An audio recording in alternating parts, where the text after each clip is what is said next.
a transsexual woman, but through the 1950s, 60s and 70s, and even halfway through the 80s, we had very few rights.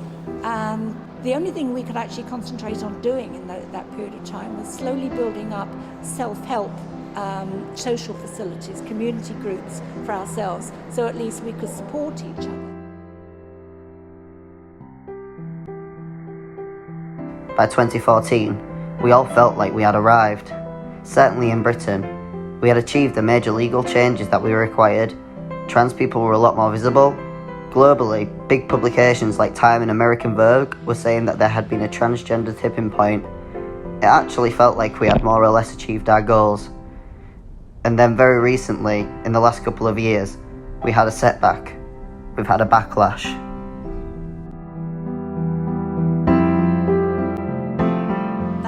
Happens in progress. You know, they say first they ignore you, then they laugh at you, then they fight you, and then you win. Or we're actually in the then they fight you part at the moment.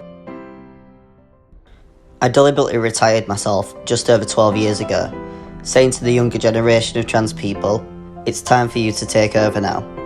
Partly because I'm a strong believer that if any social movement is to have longevity, then it has to have a succession plan. It has to be able to breed the skills in another generation to take it forward. We were tired. We'd burned ourselves out. You don't get a Gender Recognition Act for free. You have to work very hard, and that was on top of our day jobs.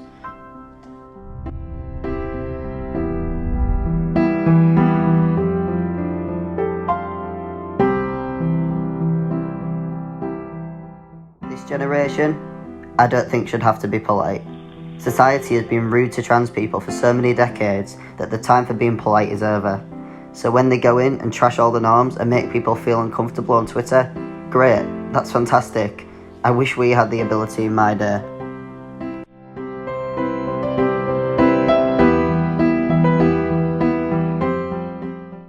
So I don't know if history will record me personally as part of any movement. I was an enabler, I was an organiser. I wrote material that inspired people and explained things to people.